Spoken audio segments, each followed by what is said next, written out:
திமுக ஆட்சிக்கு வந்தா பெண்களுக்கு எதிரான குற்றங்கள் இரும்பு கரம் கொண்டு தடுக்கப்படும். அனைவருக்கும் வணக்கம்.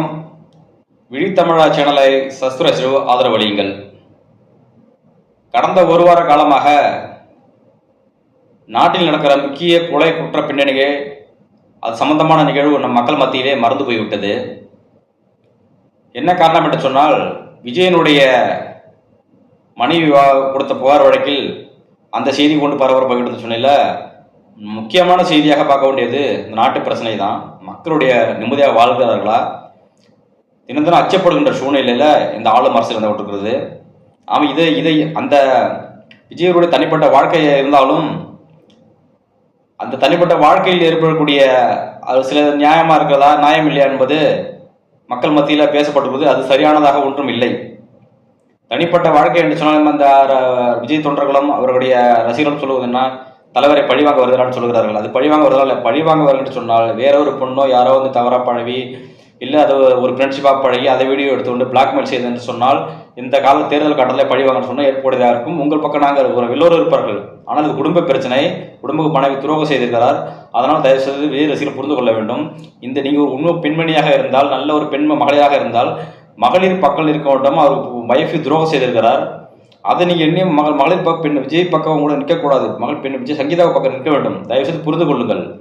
அதெல்லாம் விட்டு நான் விஜய் பக்கம் விஜய் அரசியல் வீழ்த்த போகிற அரசியல் இது காரணம் வைத்து நம்ம அரசியல் வீழ்த்த போகிறாங்க அப்படிங்கிறதுனால ஒரு மனைவி செய்த கொடூரத்தை நீங்கள் மறத்து ஒரு பெண்களாக வந்து அநீதி செய்யாதீர்கள். அது தயவுசெய்து இந்த கலவை குறிப்பிட்டுக் கொள்கிறோம். இந்த செய்தி போயிட்டு இருக்கும் போதில் இந்த பேச வேண்டிய விஷயத்தையே சில வீடியோக்களில் வந்தாலும், ஆனால் மக்கள் மத்தியில் சென்று விடாமல் இந்த ஆளும் அரசு இந்த செய்தி கொண்டு போயிட்டு கொண்டிருக்கிறது. ஏன்னு சொன்னால், கடந்த 2ஆம் தேதி இரவு திருநெல்வேலி மிகப்பெரிய கொடூரமான சம்பவம் ஒன்று நடந்தது. எல்லாரும் கேள்விப்பட்டிருப்பீங்க. யாருன்னு தெரியல, கண்ணு முன்னும் தெரியல. விடியல் காலையில் 2 நபர்கள் என்ன பண்றாங்க, வண்டியில பூந்து சரமாரியாக அங்கேயும் பார்க்கிறவங்களாம் கண்ணு பட்டவங்களாம் வெட்டி வீசியிருக்கிறான். அதுல 2 நபர்கள் விடிய கால டயத்துல தான் செஞ்சிருக்கான். என்ன காரணம்னாக்கா, சம்பவத்திலே 2 பேர் கொலை இறந்து விட்டார்கள். மற்றெல்லாம் காயத்து காரணமா ஆஸ்பத்திரி அனுமதிக்கப்பட்டிருக்காங்க. இவன் எல்லாம் குடி போதை, அதீத போதை, கொக்கைன் கோராயின் கஞ்சா என்ன அடிச்சாலும் தெரியல. ஆக மொத்தம் அதீத போதையை பயன்படுத்திருக்கிறான். அந்த கட்டுக்கு எட்டப்பாடு மாரி இருக்கிறான். அதுதான் நம்ம தெளிவாக தெரிகிறது. இதுல இது முக்கியமா ஒரு விஷயம் என்ன, இவ்வளோ செஞ்சிருக்கான்னா இதுல அவன் இந்த ஜாதி பார்த்தெல்லாம் வெட்டலாம். ஆனா அதீத போதையில செஞ்சிருக்கிறான். செஞ்சது பாத்தீங்கன்னா அது செஞ்ச விசாரணைக்கு பிறகு பாத்தீங்கன்னா 14 அடுத்த நாளைக்கு பாத்தீங்கன்னா 3ஆம் தேதி திருநெல்வேலி மாவட்டத்தை தனி காவல்படை அமைத்து 14 தனிப்படை காவலம் எடுத்து 7 பேர் கைது செய்திருக்கிறாங்க.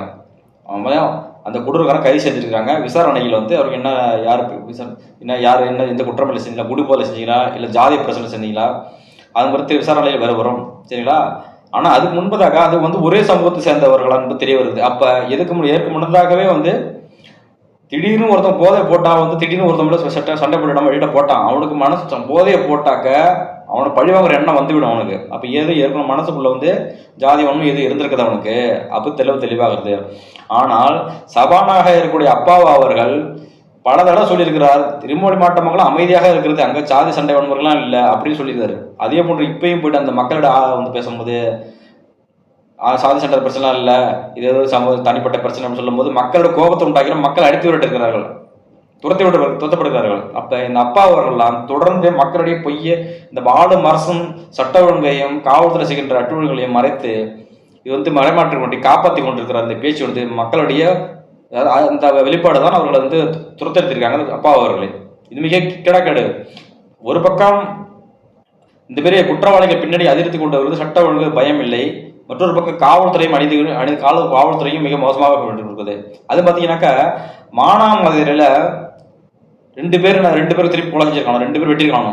சியோ நகரம் உள்ள இடைக்காட்ட போகிற ஊர்ல 4 வெட்டிப்பட்டு 4 பேர் தப்பிச்சு ஓடி இருக்கிறானோ. அங்க அறிவாளி வெட்டு. இது எந்த மாதிரி சூழ்நிலை? அவன் துணிகரமாக கொலை துணிகரமாக ஆகிவிட்டார்கள். ஒரு உயிரென்று பார்க்க மாட்டேறான், சர்வசாரமாக வெட்டுறான். சொல்லுங்க, எந்த மாதிரி மனநிலை? மிக மிக அருவருப்பாக இந்த ஆட்சியில உண்மையிலே சொல்ல போனீங்கன்னாக்கா இந்த காவல்துறை சரியா இருக்குதா? காவல்துறை சரியில்லை. என்ன கேட்டாங்கக்கா, காவல்துறையாவது குற்றம் செஞ்சவங்களாம் இப்போ என்ன செஞ்சாங்கன்னாக்கா அவனை விசாரித்து தண்டனை கொடுக்கணும். ஆனால் இவனை எடுத்துட்டு கைகளை முறிக்கிறது, கையை உடச்சங்கிறது அதெல்லாம் ஏற்புடையது அல்ல. தண்டனை கொடுக்கணும், ஆயுள் தண்டனை கொடுங்க, குடும்பத்துக்கே தண்டனை கொடுங்க. அது போட்டு செஞ்சாதான் எவனும் செய்ய மாட்டான். அது மாதிரி ஒரு குற்றம் செய்யறானா குற்றத்துக்கு காரணம் வந்து தூக்கி போடு, குற்றம் செஞ்சவனு தூக்கி போடுங்க. அப்பதான் எவனும் பயப்படுவான். ஏன்னாக்கா சில பேர் பெரிய பெரிய ரவுடியில் என்ன பண்ணணும், ஆளை வச்சு பெரிய முதலாளிகள்லாம் எதிராகிறோம் சொல்லிட்டு ஆளை வச்சு கொடுத்து வெட்ட சொல்லணும். வெட்டி காசு கொடுத்துருவோம்னா நீ போன கூட ஜெயிலில் போன கூட பணம் குடும்பத்தை உதவி பண்ணணும். அந்த கண்டுபிடிக்கப்பட்டா குடும்பத்தையும் உள்ள வைக்கணும். அப்பதான் தன்னுடைய தானும் சென்ற குற்றத்தை ஜெயிலில் போன அந்த குடும்பமும் அனுபவிக்க முடியாத சூழ்நிலை ஜெயிலில் போட்டாதான் இந்த மாதிரி செய்யறவங்க குற்றம் செய்ய தப்புவான். ஆரம்பத்தில் குற்றம் தூண்டப்பட்டவனும் சரி, குற்றம் செஞ்சவனும் சரி, யாரும் மூலம் எல்லாரும் பிடிச்சி உள்ள தூக்கி போட்டாதான், குடும்பத்தை தூக்கி போட்டாதான் எவனும் இந்த தப்பு செய்ய மாட்டான். அதுக்கு சட்டமும் கடும் தண்டனை தான் இதுக்கு ஒரு முற்றுப்புள்ளி வைக்கும். அந்த சூழ்நிலை தான் ஏற்கனவே திருப்பி மானாமதுரையில் பார்த்தீங்கன்னா ஒரு பையன் வந்து குற்றப்பின்னல் வழக்கில் இருக்கிற திருப்பி கைது செய்திருக்கிறாங்க. இதுதான் சொல்ல வந்தேன். கைது செய்திருக்க பிறகுன்னா அது விசாரணைங்கிற பேர்ல அவர் தந்தை ஆகாஷ் தந்தை அடிச்சு கொல்லப்பட்டிருக்கிறாங்க. இறந்துட்டாப்புல அடிச்சு கொள்ள. ஆனா அவங்க காவல்துறை பக்கத்துல என்ன சொல்றாங்க, இவங்க வந்து குற்றப்பின்னல்கள் தப்பிச்சு ஓட முடியுதான், ஓடுனாலதான் கை காலம் முறிஞ்சுது, அது மட்டும் ஆஸ்பத்திரி அடிமதி விட்டவர்கள் தான் சிகிச்சை பலன் தான் திட்டப்படுறாங்க. இது எது ஏற்படாது, காவல்துறை இதை வந்து அவன் செஞ்சான்னா குற்றப்பணி இருக்குன்னா குற்றப்பணியை வந்து பின்புலம் யார் இருந்தது, இதற்கு யார் தூண்டப்பட்டார்கள், இவன் தான் காரணமா விசாரணை செஞ்சு அவங்க முழுமையாக எல்லாரும் குற்றவாளியும் தப்பிக்க கூடாது. அதுதான் காரணம். ஒருவனை மட்டும் பிடிச்சி கொண்டு போட்டு கொண்டு முடிச்சுட்டா கதை முடிச்சு சொல்லுவது இதுவும் குற்றவாளியை காப்பாற்றுறதுக்கான ஒரு வழிதான். அப்ப இது போன்ற ரவுடிகளும் சரி, குற்றவாளிகள் திருடர்களும் சரி, அயோக்கியம் வர்றது காரணம் இந்த ஆளுகின்ற சட்டமும் சரியில்லை.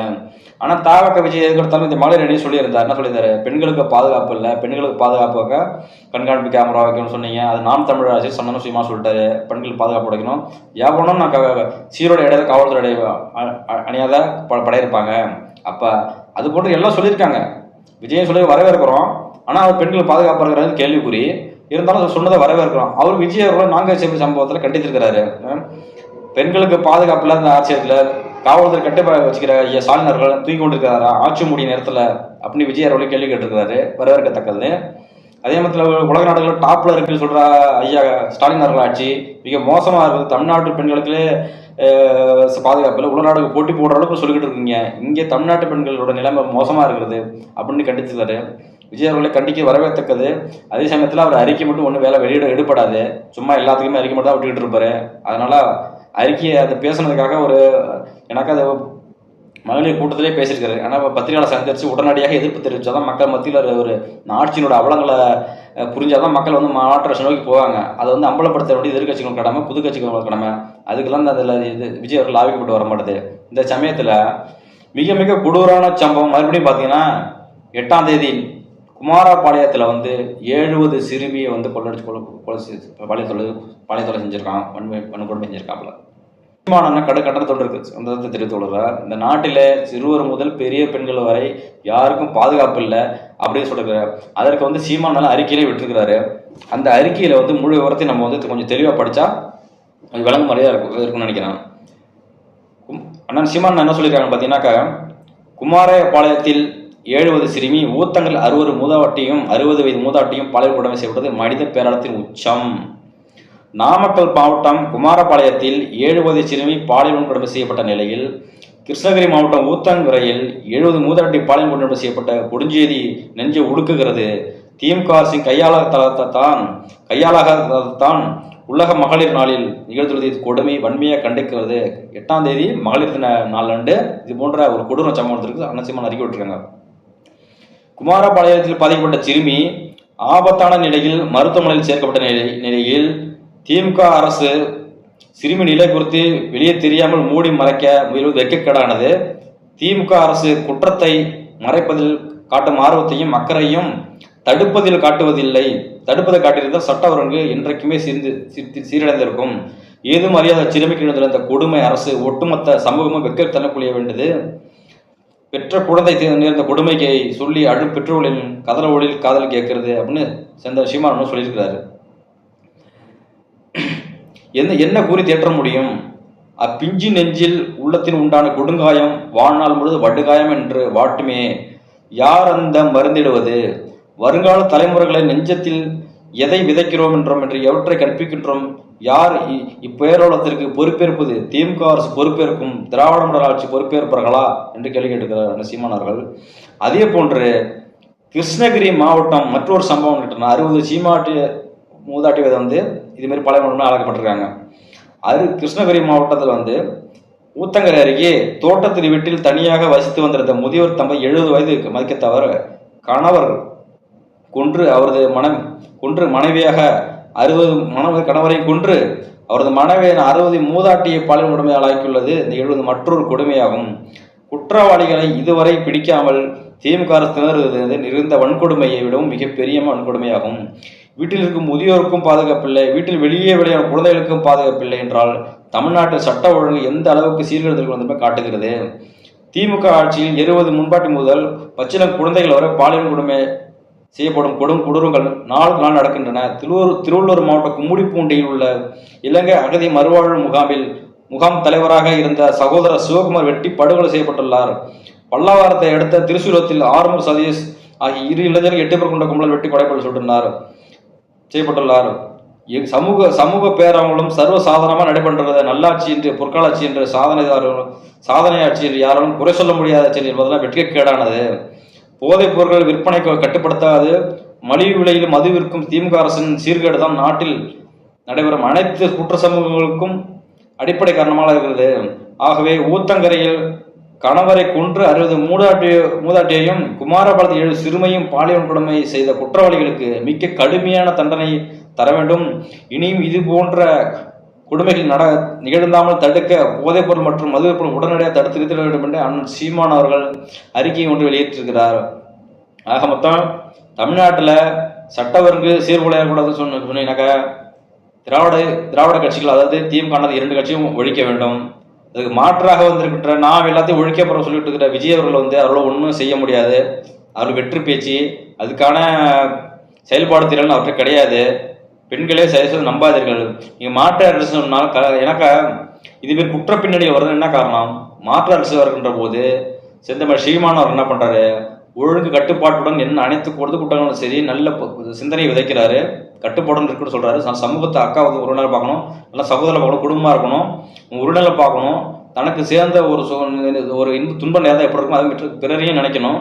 அப்போ நான் சமூகத்தை உருவாக்கணும்னு சொன்னாக்க நல்ல இளைஞரை உருவாக்க வேண்டும் சொன்னோம்னா அப்போ கட்டுப்பாடு வழியை எடுத்து அந்த சீமான வாழ்க்கின்றான். ஆனால் விஜய் என்ன பண்றீங்க, உங்க கூட்டம் எல்லாம் கட்டுப்படாத கூட்டமா இருக்கு, ஒரு சொல் கட்டுப்படாத கூட்டம் இருக்கு, பெண்கள் ஆபாசம் பேச கூட்டமா இருக்குது. அப்ப இவ்வளவு வன்ம வெறுப்பு இப்பயே வருதுன்னு சொன்னால் அவன் எப்படி நம்ம 4 பெண்களை மதிப்பான்? நாளைக்கு எதிராக யாராவது பேசலாம் சொன்னானா அவளை பத்தி இழிவா பேசுவான், அவளை அசியமா பேசுவான், கோபத்தை என்னென்ன செய்வான். ஏன்னா அவரை குற்ற பின்னணி சமூகத்தை உருவாக்கி கொண்டிருக்க விஜய் அவர்கள் அது பக்கமெல்லாம் குற்றமா இருக்குது.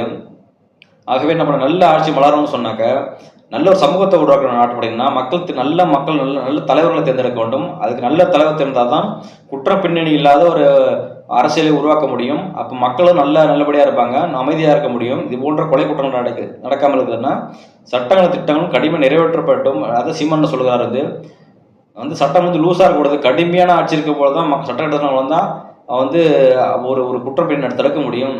நம்ம எல்லாத்துக்கும் நம்ம கடுமையாக இருக்கிறான், எல்லாத்துக்கும் சட்டம் போடும் அப்படின்னு சொல்லக்கூடாது. சில சட்டத்திட்டங்களை போட்டு தான் நல்ல வழிமுறைப்படுத்த முடியும்.